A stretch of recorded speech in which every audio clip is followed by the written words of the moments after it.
जय हिंद दोस्तों। आज है 29 जून 2020 और आज जितने भी इम्पोर्टेंट करंट अफेयर्स बन सकते थे उसे इसमें शामिल किया गया है।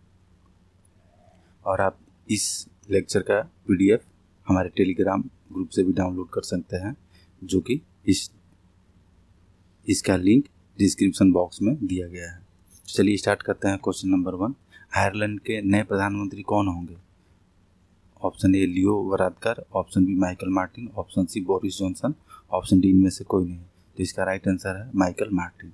ये आयरलैंड में अभी कोलिशन का सरकार, गठबंधन का सरकार बन रहा है, जिसमें कि अभी माइकल मार्टिन ये 2.5 साल के लिए होंगे प्राइम मिनिस्टर आयरलैंड का, और लियो वरादकर उसके बाद बनेंगे वहाँ के प्रधानमंत्री 2.5 साल के लिए। आयरलैंड का कैपिटल है डबलिन। आयरलैंड का कैपिटल है Dublin.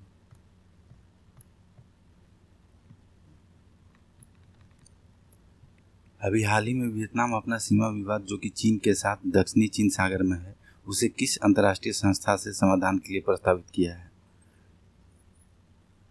UN convention on laws of sea, international maritime organisation, international seabed authority.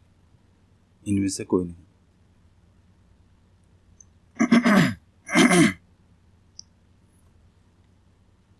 तो इसका राइट आंसर है united nation convention on laws of sea, UNCLOS. ये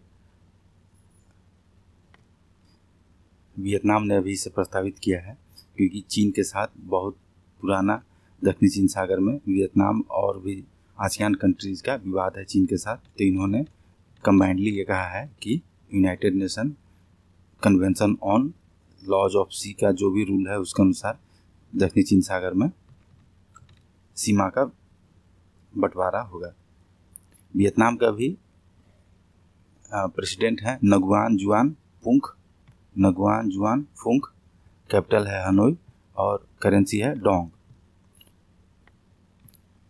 आइए इसके बारे में जान लेते हैं। United nation convention on law of sea, ये इसका कैपिटल है, ये हेडक्वार्टर है मोंटेग्रो, जो कि जमाइका में है, और इसका स्थापना हुआ था 1982 में।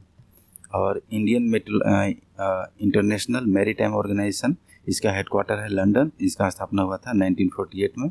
और इंटरनेशनल सीबेड अथॉरिटी, इसका हेडक्वार्टर है किंगस्टन, जो कि जमाइका में है, और इसका स्थापना हुआ था 1994 में।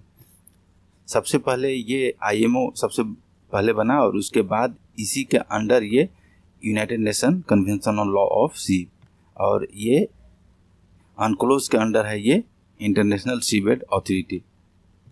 IMO का काम है शिपिंग का, समुद्र में जो भी ट्रेड होता है शिपिंग का, तो उसका सिक्योरिटी का काम इंटरनेशनल मैरीटाइम ऑर्गेनाइजेशन का है। और इंटरनेशनल सीबेड अथॉरिटी का काम है समुद्र के तल में जो भी मिनरल्स है उसका खनन या उसका एक्सट्रैक्शन के लिए इंटरनेशनल सीबेड अथॉरिटी है, और क्षेत्रों का बंटवारा ये इंटरनेशनल सीबेड अथॉरिटी करती है। शांता कुमार समिति का संबंध किस क्षेत्र से है?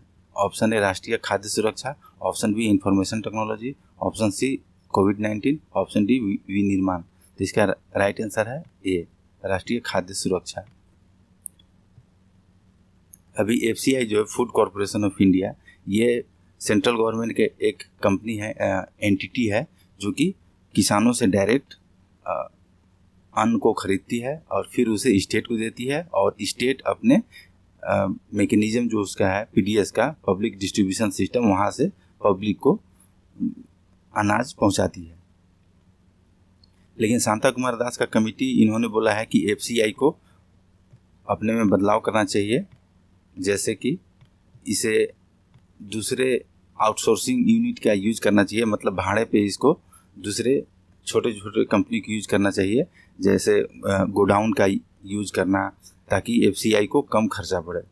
और इन्होंने ये भी कहा है इसमें कि अभी जितना टोटल पॉपुलेशन 67% BPL का नेशनल खाद्य सुरक्षा, राष्ट्रीय खाद्य सुरक्षा के तहत आता है 67% पॉपुलेशन।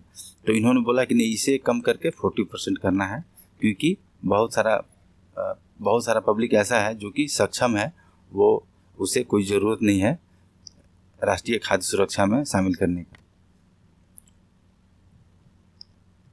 संस्कृति मंत्रालय ने संकल्प पर्व मनाने का योजना बनाया है, वो कब से कब तक मनाया जाएगा?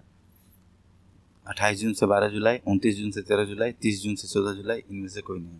तो इसका राइट आंसर है 28 जून से 12 जुलाई। इसमें इन्होंने लोगों से आग्रह किया है कि 5 पौधा लगाना है, और वो 5 पौधा है पीपल, अशोक, बरगद और 2 पेड़ हैं। इन्होंने इसे लगाने का आग्रह किया है लोगों से। और सांस्कृतिक मंत्री अभी हैं प्रहलाद जोशी। अभी हाल ही में किस संस्था के वैज्ञानिकों ने नैनोजाइम खोजा है? IISc, ICMR, CSIR, AIIMS. तो इसका राइट आंसर है Indian institute of science Bengaluru. और वो साइंटिस्ट का नाम है कपूदीप कर्मकार, कृतिका खुलवे। कपूदीप कर्मकार और कृतिका खुलवे और कपूदीप कर्मकार। ये नैनो एंजाइम क्या है? तो ये बैक्टीरिया को पहचान करके बैक्टीरिया को ये मार देगा, और नॉर्मल सेल जो है बॉडी को उसे कोई नुकसान नहीं पहुंचाएगा। अगर ये आगे चल के बहुत ज़्यादा डेवलप करता है तो एंटीबायोटिक का जगह ये नैनोजाइम ले सकता है। ये एक मटेरियल है, नैनोजाइम नैनो मटेरियल है, बहुत सूक्ष्म, बहुत छोटा मटेरियल।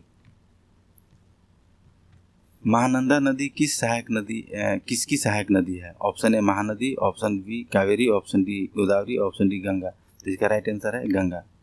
ये बंगाल के दार्जिलिंग से निकलती है, महानंदा दार्जिलिंग से, और फिर बिहार में होते हुए फिर ये बंगाल में जाती है और गंगा से मिल जाती है। अभी यहाँ पे बाढ़ की स्थिति थी, इसलिए ये अभी न्यूज में था।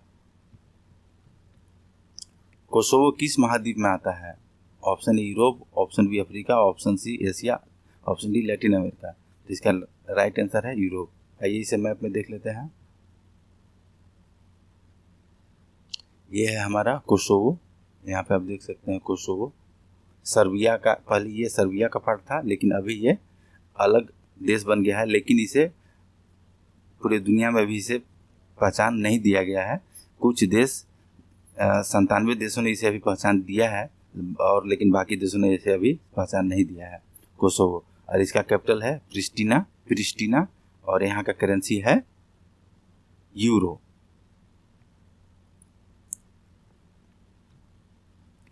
धन्यवाद दोस्तों। अगर आपको ये वीडियो अच्छा लगा हो तो प्लीज़ इसे लाइक, शेयर एंड सब्सक्राइब जरूर करें।